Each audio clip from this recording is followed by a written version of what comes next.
Welcome, everybody. My name's Chris Harbard.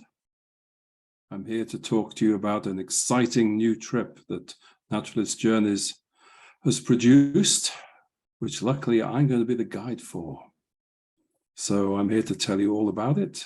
And I'll start by telling you a little bit about myself.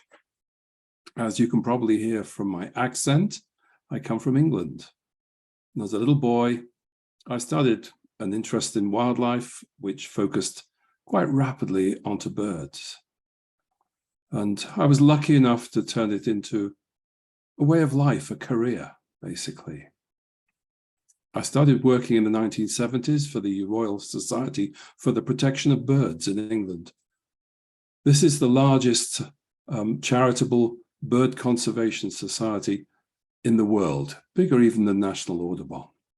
It was wonderful working for them for nearly 25 years.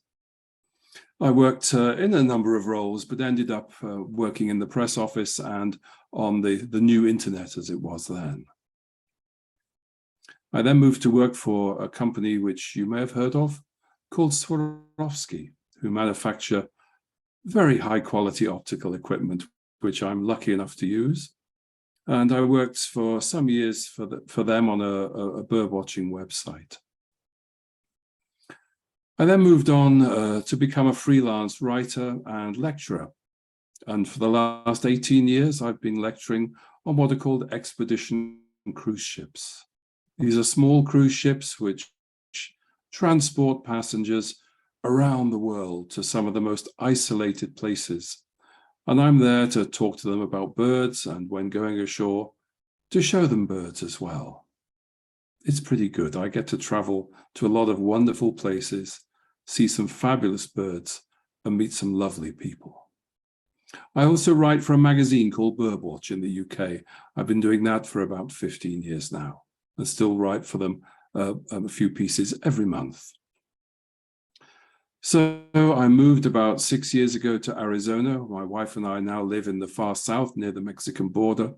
We help to run the Southwest Wings Birding and Nature Festival, and I do a little bit of bird guiding down here as well.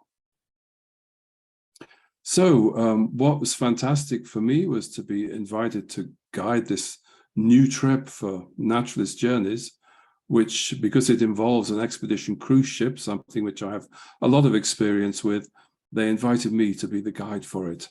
I consider myself to be very lucky. So now I'm going to share screens and give you a little presentation about the whole trip, tell you all about it. And at the end of that, if you have any questions, I hope that I'll be able to answer them.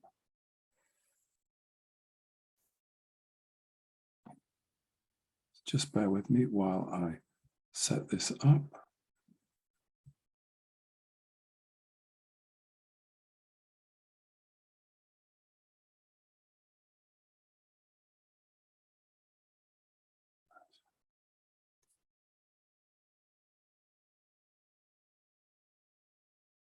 Okay, so I hope now you're able to see the opening slide, the title of the trip, the Ireland and Scotland Discovery. And this trip sails along the west coast of Ireland, northwards up to the Hebrides of Scotland, then on up high to the Orkney Islands and to the furthest north, the Shetland Islands, before returning to the mainland on the east coast of Scotland. So here's a quick little look at the actual journey. On the left here, you can see a map of Ireland. There with the red square is Dublin. This is where the ship will be starting. It'll sail south and along the south coast of Ireland, and then pop in at various places up the west. Some exciting islands, little headlands, fabulous places for birds, lots of seabirds along the way. And then eventually we'll end up at the very top in Northern Ireland, the Giant's Causeway. And from there, if you jump across to the right-hand map, you can see the route we'll be taking up along the Scottish Islands. So we travel up through the Hebrides, up to Iona, out to the far west, St. Kilda, one of the most isolated islands in Scotland that there is, once inhabited, but now no longer. And then up and round, we go to the north of the Orkney Islands, across the Fair Isle, up to Shetlands, back down to the mainland Orkney, and then down to Edinburgh, to a seabird colony there, and then finally up north to Aberdeen, where the trip finishes. A fabulous journey and an opportunity to see places that otherwise so isolated, it's impossible to get to them. There's no other way to do this than by cruise ship, and it really does offer some fabulous chances to see amazing wildlife. So I'll tell you a little bit about the ship that we'll be on. Here she is. She's called the Sylvia Earle, and she's run by Aurora Expeditions. She's one of the newest expedition ships anywhere in the world. She's actually not started running yet. Next month will be her inaugural voyage down in Antarctica. And having finished the winter down there, she will come up through the Atlantic and up to Dublin, where we will be joining her. She's an interesting design, as you can see.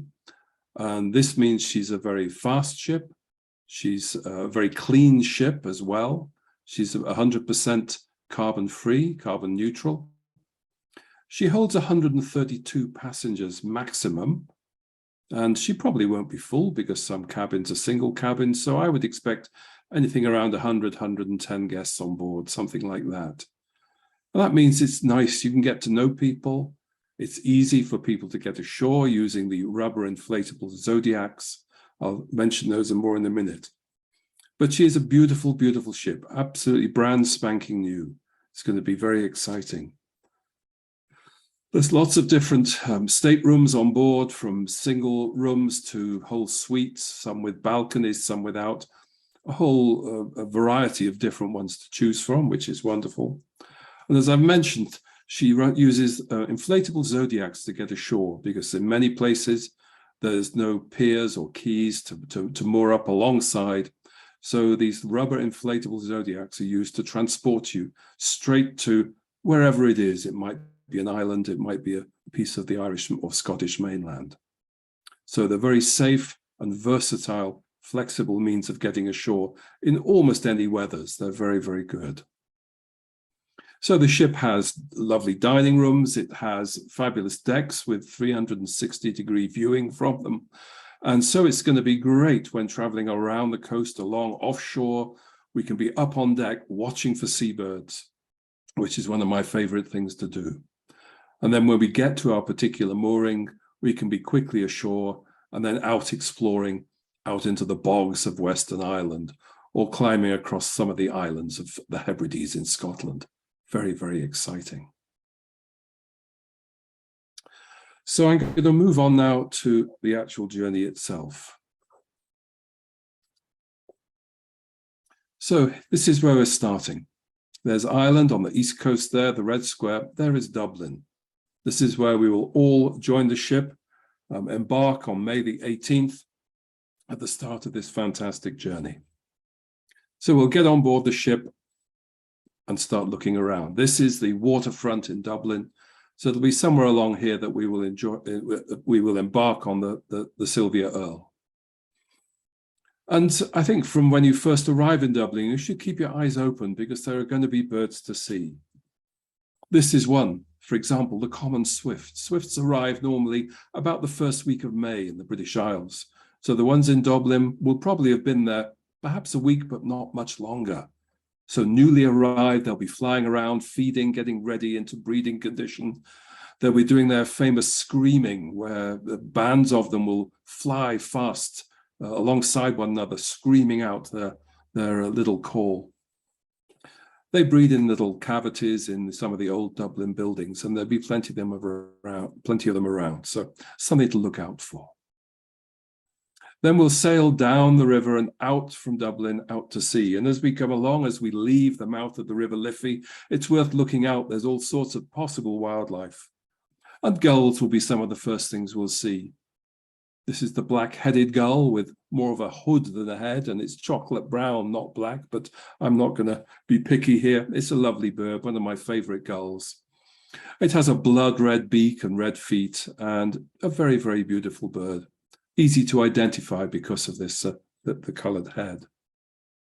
And then much larger, we will probably encounter the great black-backed gull. This is the world's largest gull. Look at the beak on that. It really is a massive, massive bird. Some of you may have seen them already, but it's quite common around the British Isles, with its almost black, dark grey back. There's pale legs, but that huge beak. And of course, you find it around other seabird colonies where it will raid eggs and take chicks, but a very beautiful bird. And on the water, we may encounter the great cormorant. Lots of cormorants around. This one has this big white cheek patch, makes it easy to identify. And the older adults start getting these whitish, grayish feathers on the head and on the neck as well. Almost submerged as they swim along. They're ready to dive down and grab fish with that amazingly hooked beak. As we continue out to sea and down the coast, we'll be out on deck looking for seabirds, and we'll be looking out for things like terns. And one of the commonest, the largest tern here is the sandwich tern, of beautiful, pale, almost white color. Look at that lovely black, shaggy cap, and then that long, dark beak with the yellow tip and the black legs. A fabulous bird. And hopefully we'll see other terns as well. There's a chance to see common terns, and if we get very lucky, we might even spot a roseate tern, as some of the tern colonies, as we go down the coast of Ireland, do contain quite sizable populations of roseate terns. We'll be looking out for other seabirds as well, the Manx shearwater. This is named after the Isle of Man, which is an island in the Irish Sea. And there's a population of them there, but there's even bigger populations on some of the Welsh islands and some of the islands as we come down the coast of Ireland as well. So hopefully we might see groups of these little black and white seabirds sailing across the water, shearing the surface of them, barely flapping their wings as they travel along. Members of the tube-nose family, they're related to albatrosses. And also we might see some of the auks, something like the common guillemot, as it's called in Ireland. We know it as the common murre over here, but they're called guillemots across in the British Isles. So from Dublin, I've marked out the route. We travel south off County Wicklow, and then round the corner along County Wexford, County Waterford, and finally along the coast, the southern coast of County Cork, and round the corner there, just meeting up eventually with County Kerry. So we have a full day at sea. Having left Dublin, we have a full day at sea, and then on the next day, we come to the Skellig Islands. These are they. Not very inviting on a grey day, but if the sun's out, they're very nice. There, the closest one to us on the right is Little Skellig. Covered in seabirds, lots of gannets and other auks, various other species there. And in the background, you can see the larger island of Skellig Michael. Now, on that island, there used to be in the 6th century a population of monks that lived there. There was a monastery there. And they built these amazing stone, like beehive dwellings, which are still there. The island was actually used for the filming of some of the latest Star Wars movies. And in fact, it was the last place you were able to see Luke Skywalker. There he hid away for many, many years. And because of the number of puffins that breed on these islands, they had to invent a creature called a porg, a little flying creature, so they could make out that all these things whizzing around behind him when he was filmed were porgs rather than the puffins that they were. There's a nice grassy top to the island, and that's what the puffins like. Here's one popping its head out from its burrow. Those grassy areas are what they love to burrow into. They live deep down in them. And hopefully, although we won't get to land on the island, when we sail around it, we will see plenty of these delightful little birds flying around back and forth to their colony. The wonderful thing about being along these coastlines in May is that everything is really alive. The seabird colonies are filled to the brim with birds. They're busy going back and forth, out to catch food, back again. So we have great chances of seeing them, and these puffins will be doing exactly that. I mentioned Little Skellig there. We have gannets. We have the northern fulmar, like a little mini albatross. And we also have the black-legged kittiwake, one of my favorite gulls. Looks like its wings have been dipped in black ink. They're an interesting bird. Most gulls spend their lives close to the coast and don't go out to sea far. But these are actually truly pelagic seabirds. They spend most of their lives out at sea. They only come to the coast to land. So when we see them on their cliffs with their lovely raucous calls of kittiwake, kittiwake, we know they're just there for a few months. And then after that, they're going to be out at sea the whole time, surviving the winter weather amazingly, as so many of these seabirds do. So after the Skelligs, we get to land on an island, Beer Island, just off the coast of County Cork. And here we'll have our first chance to go ashore and see some land birds and just to start exploring a little bit on our own, which will be great. So we might get to see the hooded crow. It's the common crow in this area. Once regarded as a subspecies of the carrion crow, it's now been awarded full species status, which I think it deserves. Look at that gorgeous black head and throat, those jet black wings, and then that pinkish gray body to contrast it. Very beautiful bird for a crow. Most crows are just black, but I think you'll agree, are rather smart with their two-tone plumage. And we see smaller birds, something like the little Eurasian wren here. This is recently split from the winter wren. It looks very similar to it, but it's its own species found only in Europe and Asia. And the nice thing about the wrens in the British Isles is that many of the ones on islands are their own subspecies. They're slightly different, slightly larger, slightly darker. This one we'll be seeing on the main coast of Ireland is just the same as the one on mainland Britain as well. But as we come up to islands like St Kilda, the Hebrides, Fair Isle, and Shetland, there are all separate subspecies there. And one of my favorite little birds found quite commonly along the coasts of Ireland and Scotland is this little beauty. This is the Eurasian stonechat. It's like a little Eurasian robin, I guess. It's got a beautiful orange breast, but look at that black head and the white collar that the male has. Has a beautiful little sharp little song it gives. And when it's not feeding on the ground, it's sitting up on a wall or perched high up on a gorse bush, making it very easy to see. That's a bird I like, easy to see. So from then, we'll move up the coast to the Aran Islands, and there we'll be visiting the island of Inishmore, known in Gaelic as two words, Inis Mor, but often Inishmore, just one word. It's an interesting island. It's quite rocky, quite desolate. And in fact, it's made up of a limestone pavement. There's an area on the mainland island called the Burren, which is famous for its limestone pavements, and these extend out to the Aran Islands. And here you can see these limestone rocks and flat pavement areas, very interesting geologically. And there's a Bronze or Iron Age fort which we'll visit, called Dun Ongaza, which I think is pretty spectacular. And of course, any visit to a place like this, I'll be keeping my eye open for what birds there might be around. I'm sure there's things living in that fort, which we will have a chance to see. I mentioned the limestone pavements.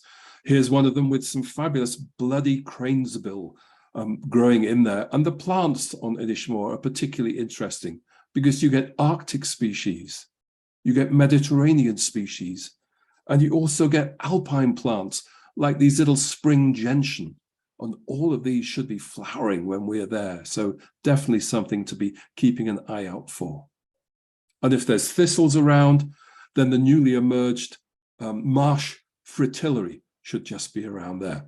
Quite a scarce butterfly in Ireland, and one I will be looking out for. But what about the birds, I hear you say?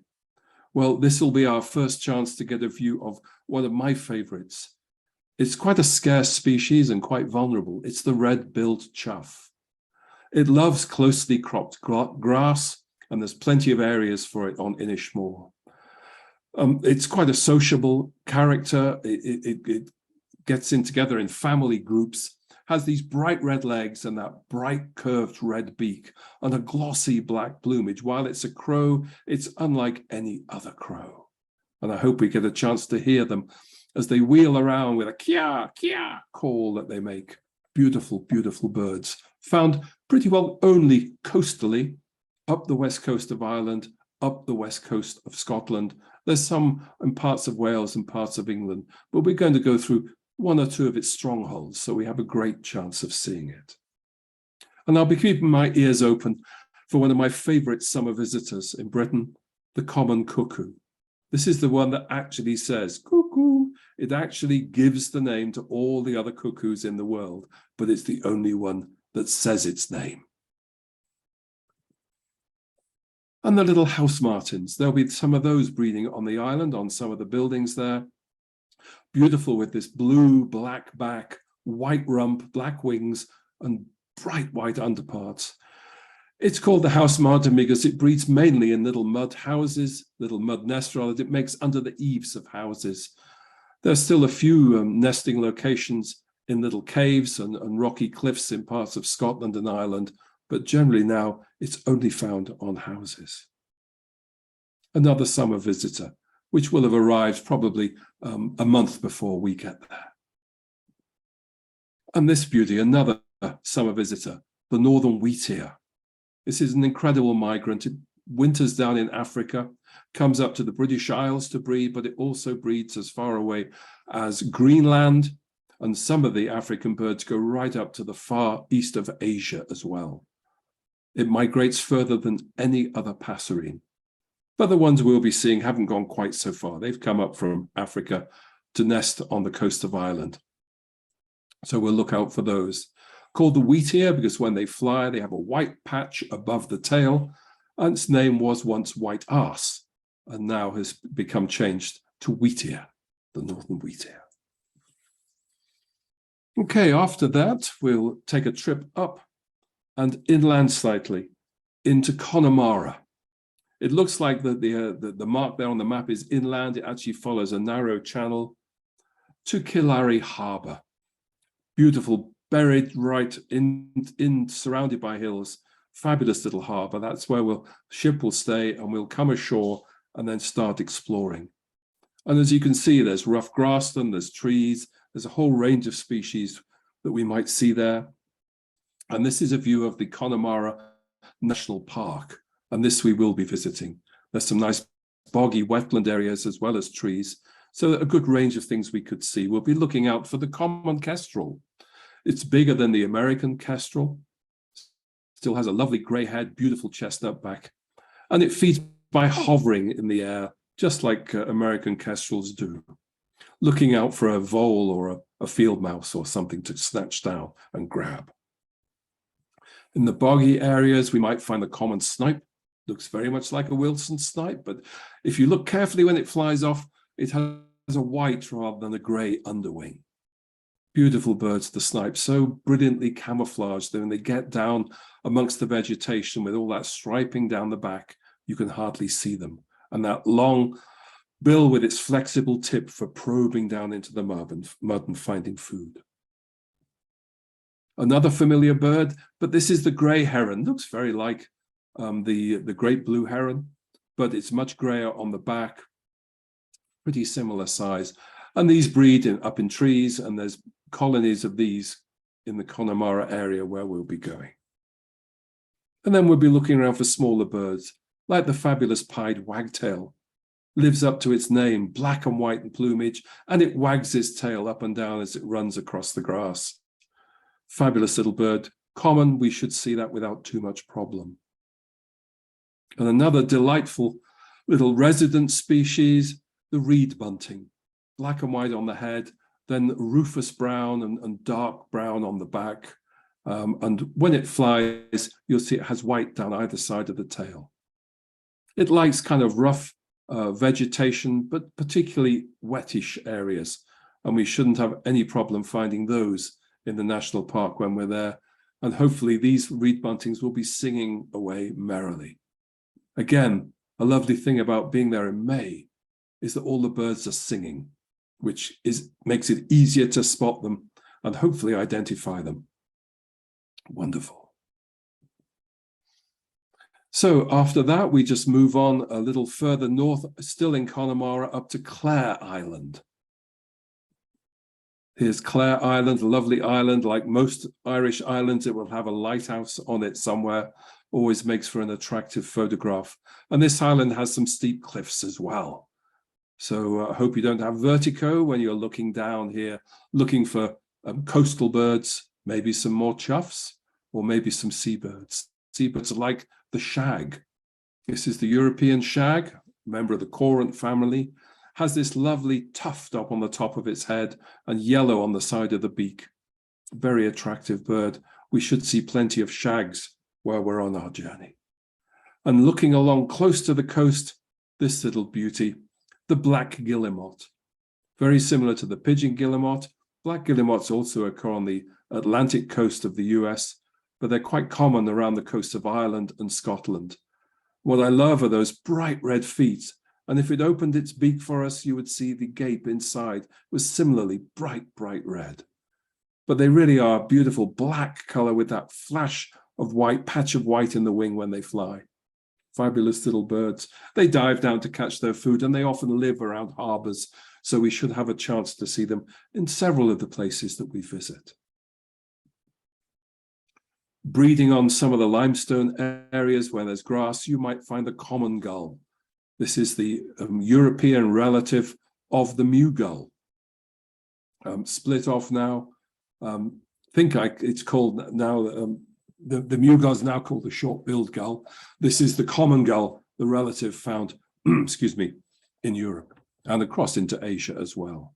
A yellow bill, no marks on the beak, no ring round it, and greenish yellow feet as well. And when it flies, its wings have those black tips with the white flashes at the ends of the primaries. Beautiful little bird, the common gull, not as common as its name suggests. But this bird is fairly common. We should see these, the song thrush. Smaller than the American robin, but larger than a great-cheeked thrush. It has those thrush markings, those little chevron spots on the breast, beautiful soft brown color along the top of the head and onto the back. And nice little pale cheeks and a little hint of pale around the eye. The song thrush, often seen on grassy areas, on fields, hopping around, turning leaves over, like so many of these thrushes do. And then a couple of finches we'll be looking out for. The European goldfinch with its red face and that flash of gold in the wing. It's not all yellow like the American one, but it is, I think, particularly beautiful.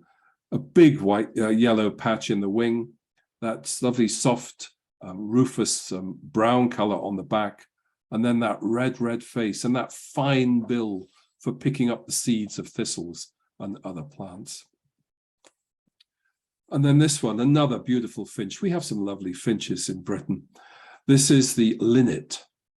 It has a slightly grayish head, beautiful rufous on the back, and then these two little orange-red patches on the breast make it beautiful. This is the male. The females are a little less colorful, but they sit up and sing away, and I hope we'll find plenty of these to look at and enjoy. Then we move round a little further north up to the coast of County Sligo, leaving Galway behind, and we come to Mullack Moor. And this is the view from Mullack Moor Head. And this is what it should look like, hopefully sunny and hopefully covered in this beautiful coastal plant called the thrift. Again, a lovely, lovely plant, particularly found up the coast of Ireland and Scotland, and we'll see it most places that we go.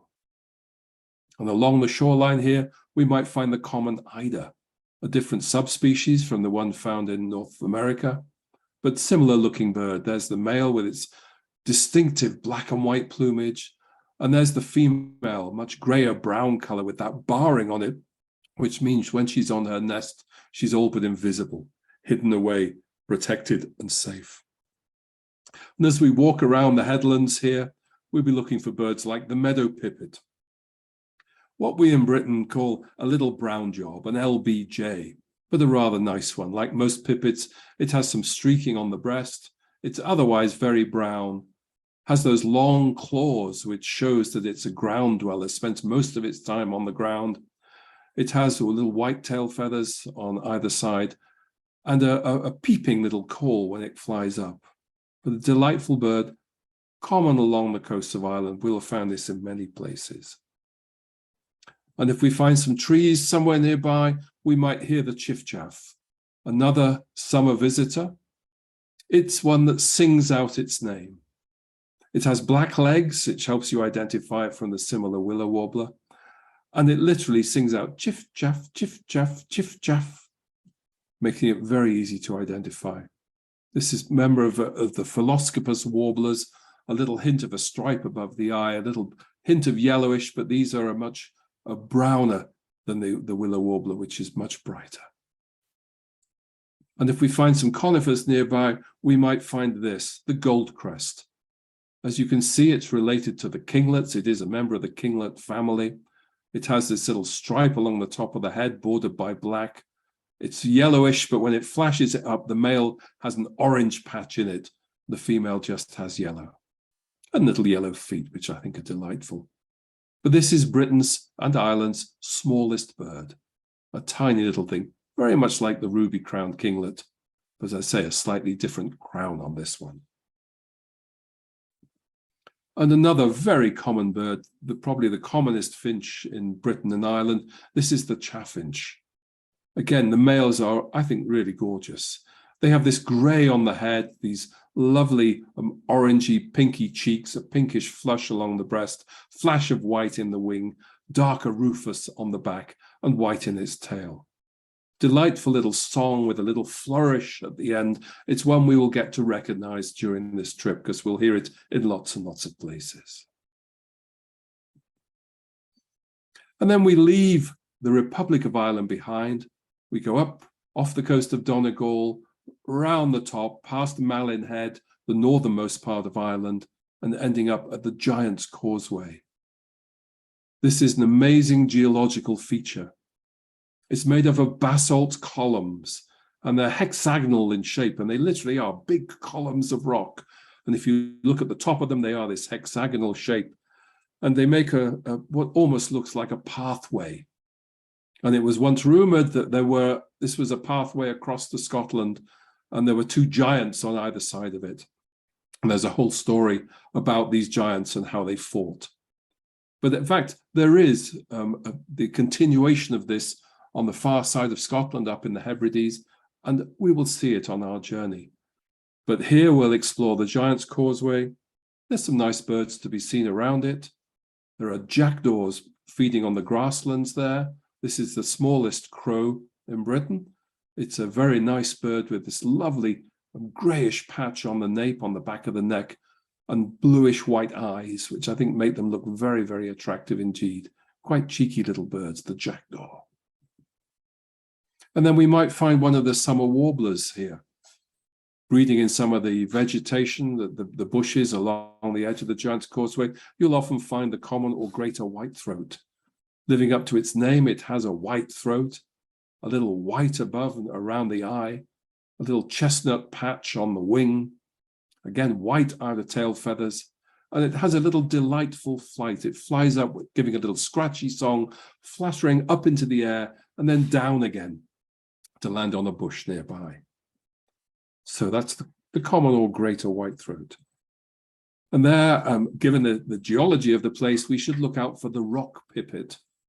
Slightly larger than the meadow pipit, it has more streaking on the belly, it's slightly grayer, has a yellowish on the beak, and again a loud tseep call note, which we should hear quite easily.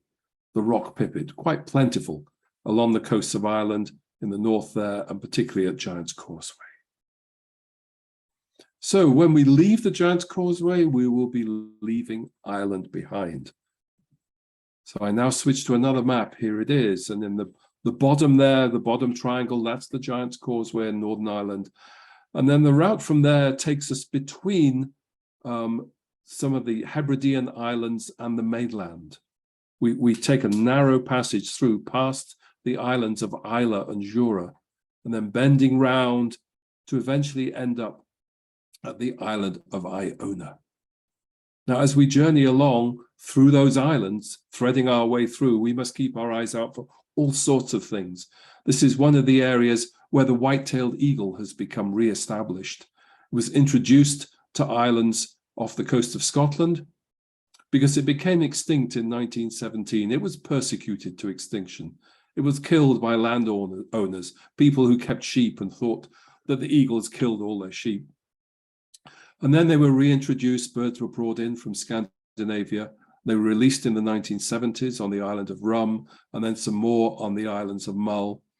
And now they've re-established, and there are lots and lots of breeding pairs. And we have a good chance, if we keep our eyes open, of seeing one of these magnificent birds somewhere along the coastline. And we might see something commoner, like the herring gull. Now split from the American herring gull, it looks quite similar. It has that lovely yellow beak with the red spot on the end for the chicks to peck at and get their parents to regurgitate food. It has pink legs and that silvery grey back, along with the black and white tipped wings. The herring gull.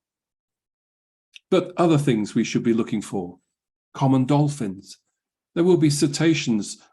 Many places along our trip, we might be lucky and see a whale off the coast of Ireland or the coast of Scotland, but we certainly should come across dolphins like this one. And maybe we'll see some grey seals as well. There's lots of these, the Atlantic grey seal, quite common. Keep our eyes open for those, the places we visit. And then we reach Iona, which I have to say is one of my favorite of the Hebridean islands. Absolutely beautiful, wonderful place. It's a center for Christianity in Scotland, way, way back. And this is the Abbey at Iona. It's where many of the kings of Scotland are buried, like Duncan I, Malcolm I is buried there. Even Macbeth, yes, he existed. Even Macbeth is buried here on Iona.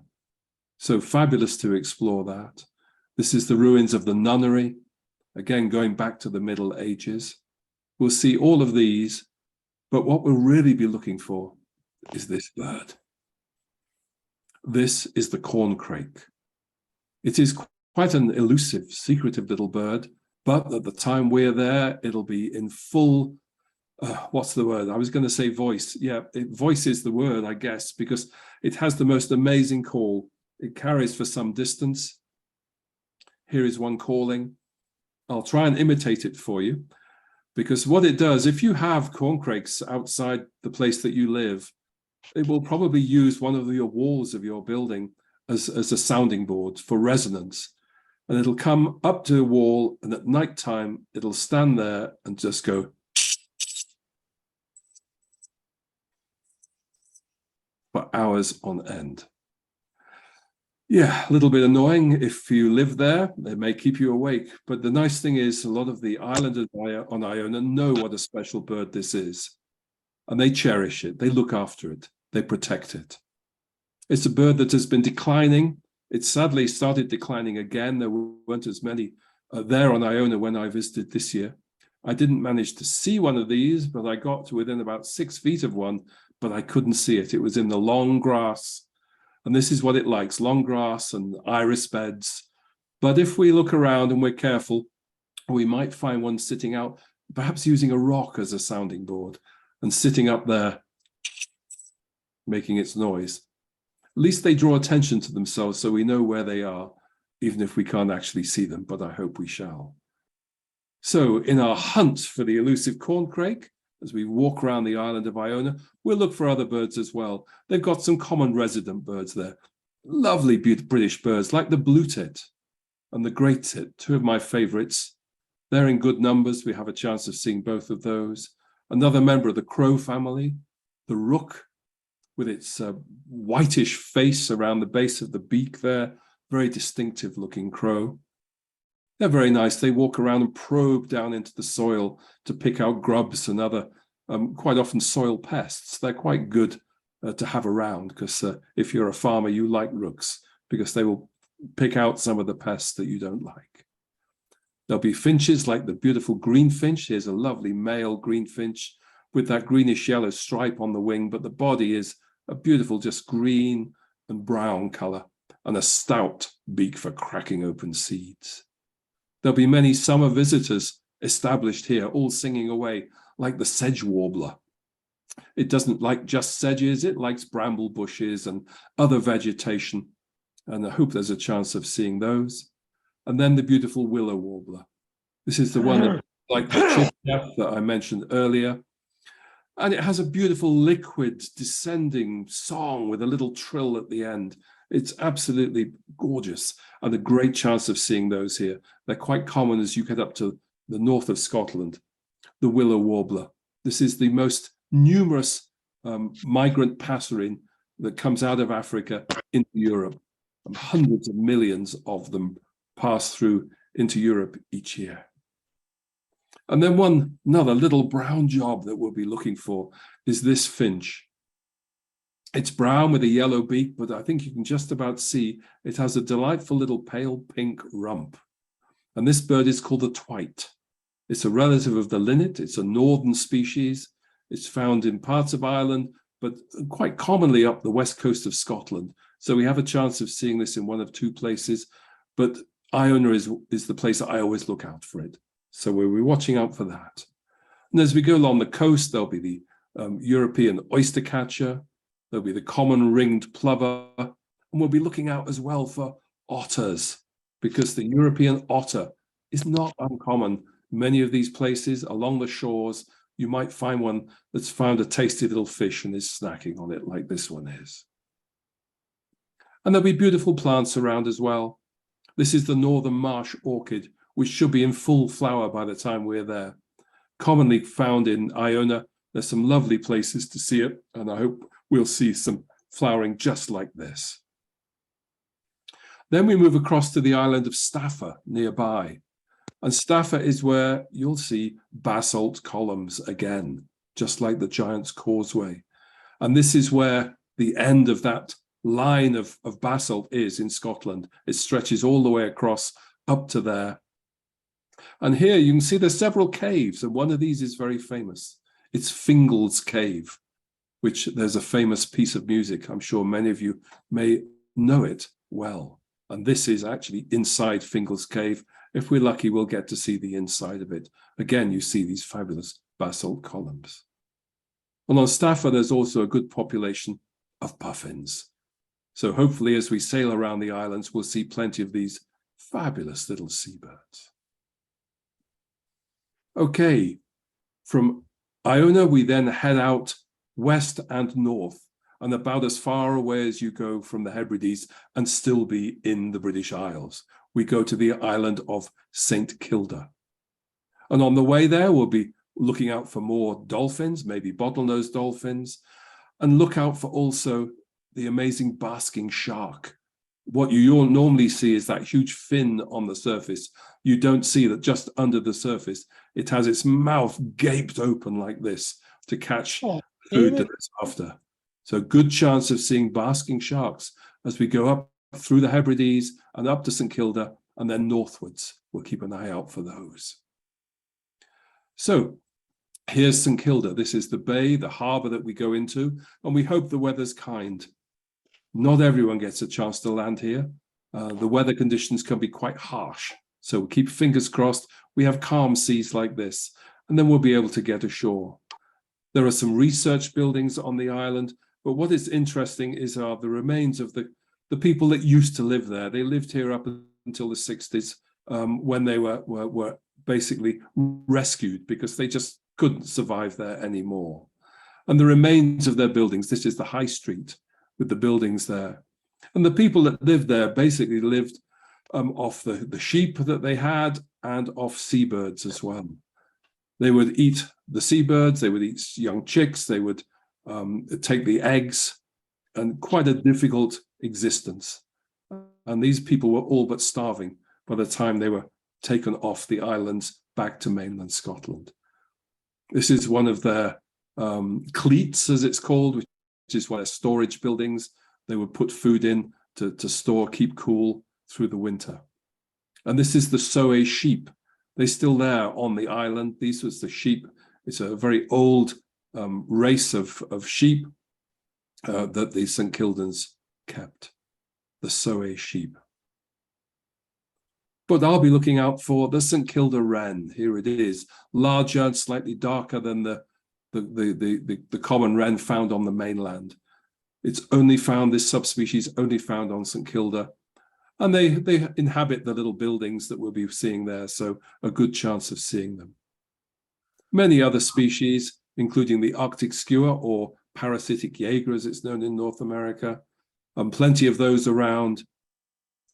And lots of seabirds like these fulmars. They would go down the cliffs and take fulmar eggs. I don't know how they did, because fulmars are renowned for spitting out evil-smelling oil at anyone that threatens them. So it can't have been easy to get the eggs of the fulmars and the guillemots and species like that. So lots of smaller islands around the mainland. This is a little island off a larger island called Borroway, part of St Kilda, and it's covered in gannets. That white on the top is all gannets. There's a closer look at them. Huge, huge population of gannets there, hundreds and hundreds of them, or thousands of them, all packed closely together, each one just within pecking distance of its neighbor. Lots of other species there. There's the razorbill, we'll find, one of the other auks that nest on the cliffs. And one of the stacks off Borroway was the last sighting in Britain of the great auk, the stack and Armin it was. And in 1840, one was captured off St Kilda. It was taken back to the mainland and to the main island. And when they got it back there, a storm arose and they blamed the great auk for it. In fact, they thought it was something supernatural. They blamed it, and they actually tried the great auk as a witch. They had a trial and they found it guilty of being a witch, and they stoned it to death. And that is how the last British great auk died in 1840. 4 years later, the last one died in Iceland, and that was the end of the great auk. It became extinct. Okay, so after leaving St Kilda, we have quite a long journey, again, keeping our eyes open as best we can for whales maybe, or things like the basking shark as we go along to the north of the Orkney Islands. Just off the island of Westray is a smaller island called Papa Westray, and that's where we will visit. There's a beautiful nature reserve there. It's run by the RSPB, where I used to work. It's called North Hill, and it's a fabulous reserve.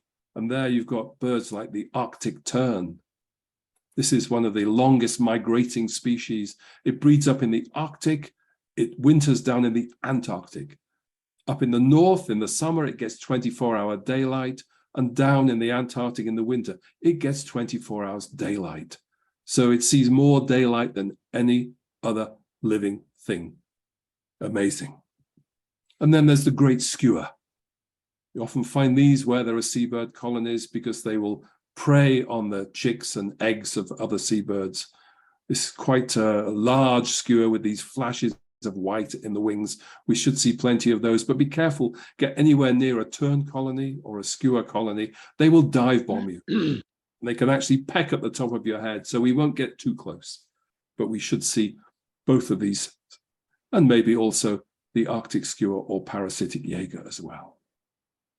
Lots of shorebirds, waders breeding there, the northern lapwing, fabulous, sometimes called the green plover. You can see why, with this sheen of green and purple on it, that lovely little crest, and the beautiful little rounded wings, black and white plumage, the northern lapwing. And then another common wader here is the common redshank. Redshank, shank means legs, and this does have red legs, as you can see. That's one of the ways of identifying it. And in most of the places we've been to, we'll be listening out for this. The skylark, the Eurasian skylark. A beautiful, beautiful song. This bird ascends high in the sky and sings and sings and sings and sings. And it has a beautiful twittering song. And if we haven't heard it already, then this is where we'll be looking out for it and listening for it. But we'll also be looking at our feet, because on Papa Westray is the lovely little Scottish primrose, Primula scotica. a tiny little primrose with beautiful, beautiful pink flowers. So we're going to keep an eye out for that. That should be flowering when we're there. So from Papa Westray, we move on to Fair Isle. Fair Isle is a little island in between Orkney and the Shetland Islands. Here it is. It's isolated, and it's basically a haven for birders, a mecca, you might say, because there can be few birders that haven't, if you're really keen, haven't visited Fair Isle, because it attracts vagrants. It attracts visitors from North America. It attracts visitors from Siberia, from Europe. All sorts of rarities can be seen there. And you never know, we might get lucky if we can land, we might find something unusual there. What we will find are Fair Isle sweaters, because this is the famous Fair Isle pattern. They're all knitted on this island. The patterns were developed there originally. Of course, they're made elsewhere now. Someone has the microphone on. Perhaps you could mute it, please. I'd be grateful. So yeah, there'll be a chance perhaps to buy some of this fabulous Fair Isle knitwear. From Fair Isle, we move up to the Shetland Islands. These are the northernmost islands of Britain. They're actually on the same level as Helsinki in Finland, so they're way, way north. And I'm going to show a detailed map now of the islands, just to give you an idea of where we'll be going. So here they are. You can see the main town of Lerwick there in the right in the middle of the map. We will be landing there, and we'll be journeying down to the very south to Sombra Head. We'll also be going to the Isle of Noss, where that red arrow is, the upper red arrow. And we'll also be going to the island of Musa, where the lower red arrow is. So this is Noss. We'll be sailing round it, but you can see it's covered in seabirds. There's lots of little ledges and things, and there's all sorts of seabirds there. The black-legged kittiwake is there. There's all sorts of auks like razorbills, the guillemots. There'll be fulmars there as well. There'll be shags there lower down. So a whole range of, I think, 15 different seabird species nest around that island. So we'll try and see how many of them that we can. There's the shag. And then we'll be going to Sombra Head on the mainland. Beautiful headland, beautiful, a wonderful lighthouse there. But from here, you can look out and down to where the birds are breeding. And as you look down from where the lighthouse is, this is what you might see, because there are puffins breeding very close, so you can get quite nice views of them, and I hope we shall. So looking out for all sorts of seabirds at Sombra Head. And then the island of Musa. This has an Iron Age roundhouse, what's called a broch there. This is the best preserved one in the whole of Scotland. And it's made up of little small stones built up to make the tower. And in between the stones are little crevices. And within those crevices, you get European storm petrels breeding. I doubt we'll see them, but I have been there and heard the little chattering little noise that they make coming from in between some of those stones. So we might get a chance to at least hear them. So then after the Shetland Islands, we move down to mainland Orkney. We land at Kirkwall and go and explore on the mainland island. And here there's things like the Ring of Brodgar, a Neolithic stone circle built for, well, who knows what.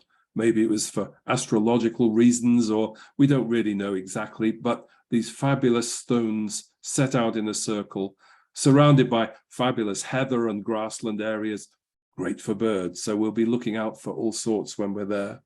We'll also visit Skara Brae, which is the best preserved Neolithic settlement in the whole of Western Europe. So a good chance, again, of seeing how our ancestors perhaps lived, but also seeing a few birds in the area as well. Birds like the short-eared owl. Plenty of those live in the area, and we might get lucky and see ones perched up on a post or flying around over the grassy areas. And this is where the whimbrel breed. This is a different whimbrel from the one found in North America. It has a white rump patch, unlike the North American one, but otherwise looks and sounds very similar. Hen harriers as well are found there, and a whole host of other species we'll be keeping an eye out for. Then we leave the Orkneys behind, the Northern Isles, as they're called, behind, and we sail down the east coast of Scotland, down almost to Edinburgh, to an island called the Bass Rock. Now, this rock is covered, as you can see, in something white. It's gannets again. It's a huge colony of gannets, and it's actually the island which gave the gannet their name, Sula or Morus bassana. And bassana comes from the Bass Rock. And here actually are some gannets on the Bass Rock where they're nesting, covering the island. There were some problems last year. They suffered a little bit from bird flu. Some of the birds died. Unfortunately, I don't know how well the breeding season went, but there still should be plenty there for us to see when we sail around the rock. A most amazing opportunity, something I'm really looking forward to. And then from Edinburgh and from the Bass Rock, just off the coast there, we sail north and come to our final stop at Aberdeen. And this is what we'll see when we sail into Aberdeen, where we leave the ship at the end of what I hope will be a most fantastic voyage. So that's my little look at the trip around Scotland and Ireland, and I'll be happy to answer any questions that you have. Chris, that was a wonderful presentation. I thank you from everyone. That was just fantastic. It ran a little longer than I intended. I'm sorry. Once Hey, I get talking, it's difficult to stop me. Well, you know, enthusiasm. There's nothing wrong with that. If anyone has any questions, please go ahead and feel free to put them in the chat box. I haven't seen any yet.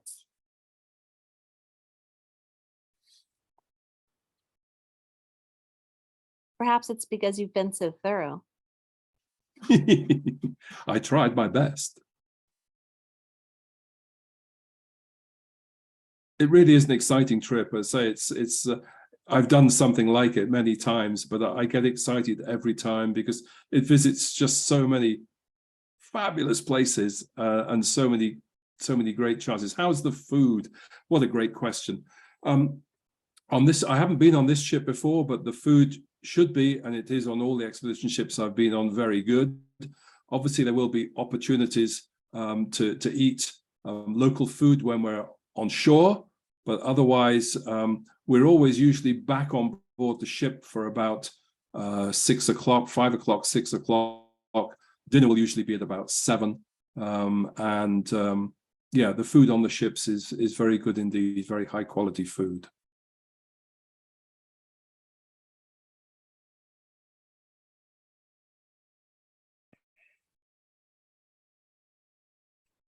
So sometimes the ship will spend a morning at a particular place, and then we have to head off early and sail because we've got a long way to go. And every time we're sailing, then I will be up on deck looking for seabirds. But the other thing is, on the ship, there's usually some experts on board. These might be geologists, they might be historians, there'll be an ornithologist as well on board. And these often will give talks. Sometimes in the evening, there'll be talks as well, just to enrich us a little bit more with information about things we might see or things we have seen. So a lot of chance of extra things there. That's what I do when I'm working on these ships. I'm the ornithologist on board. I give talks as well as showing people things. What's the temperature around? What's my favorite single malt? Gosh, probably Glenmorangie is my favorite readily available malt, but there are some more difficult to get ones that I quite like. Temperature range will be difficult to say. The winds can get up, it can get chilly, but as long as the sun's out, I would say it's going to be reasonable temperatures, probably into the 60s, maybe into the 70s if we're lucky, but it can get cooler if the wind gets up when we're out at sea. Is it windy at sea and rough seas? Always a chance of getting windy, always a chance of rough seas. You never know.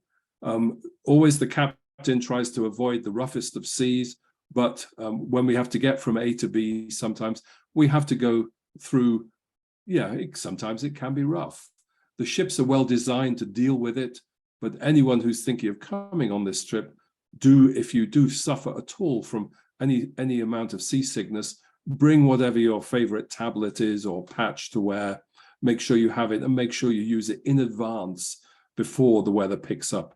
And every day they'll tell us what the weather's going to be like, so we will know what's ahead of us. There's another question there just above that one. Yeah, I didn't see that. Oh, on the land excursions, how long are you exploring during the day? It varies, I say, depending on whether we have to be heading off somewhere, but normally we'll be getting ashore anything from kind of early morning, 7 or 8, something like that. We could be on shore exploring, then we might come back on board for lunch and then maybe move somewhere nearby in the afternoon. So that might happen. For example, we might have the morning on Iona and then go back on board for lunch and then explore Staffa, the nearby island, later on. So it depends. Sometimes we might have the whole day somewhere, depending on the particular places. Usually the trips, if we're going for a walk or something like that, usually there'll be anything between 1 or 2 hours to explore before we have to move somewhere else. Maybe, as I say, we might be able to explore 2 separate places. Is it a good idea to arrive early to explore in Dublin? Always a good idea to arrive early, especially these days with flights. You never know, your flight might get delayed. So I would always say try and arrive the day before, and then you've got a day to have. Yeah, certainly if you're in Dublin, do explore. There's some fabulous pubs and eateries there, definitely. And then you board the ships perhaps the following day. At least it means you're sure of being there the day before. And if you get delayed, you might still arrive in time. So 100 people on board to all go on land together. Yes, usually, and quite often what they'll do is they will offer different activities for people. So there might be a strenuous hike, perhaps, for some people that like hikes, and maybe 20 or 30 people will do that. There'll be a slower walk, perhaps, and that will often be the birding walk. So often people split up to do the things that they particularly want to do, and there will be different opportunities offered. And what I hope I will be doing is offering as much as possible the earliest possible walks out. I'll try and make sure that our group gets on shore early and we have the most possible time on shore to watch birds. That's something I have to arrange with the ship when I get there, with the expedition leader, who's basically in charge of the way everything's run. What are the highlights for you? What am I most looking forward to? Well, always to seeing the seabirds. I love the spectacle of seabirds. I didn't show any images, but some of these cliffs that you see, which are just covered, literally covered in guillemots, razorbills, kittiwakes, the noise of it, even the smell of it, it's quite exciting. I find that very, very stimulating, because seeing an active seabird colony, it shows you all is well, basically. And some of these seabird colonies we're visiting have had problems. They probably still do have some problems. You do see somewhere the populations have clearly dropped. The ledges are not all full. And this is part of the problems we're having with climate change now, affecting food supplies and things like that. But to see a well-filled seabird colony is one of the most exciting things for me. Plus some of the special birds, of course, things like the chough and the corncrake, and birds like that, which are difficult to see at the best of times. We have a good chance of seeing those. So if I manage to show you all of those, that will be a red letter day. That will be a highlight for me. Good for photography. Well, it's as good as it gets, I suppose. And you never know, because you never know when you're going to get close enough to anything. This is not a trip that's aimed at providing good photographic chances, but there always are some. So yeah, it can be great for photography. Birds are always tricky, but there will be other wildlife. Did I say the people on St Kilda Ivaki's 60s, 50s or 60s? I can't remember the exact date to be precise, but something like that. And I think most of them went on shore, and I'm told were moved into jobs like the forestry industry, which must have been completely alien to them because there's no trees on St Kilda. But they had to be found jobs to do. Yeah, whether any of them still come back and look at the old village, I don't know. I guess they must do occasionally.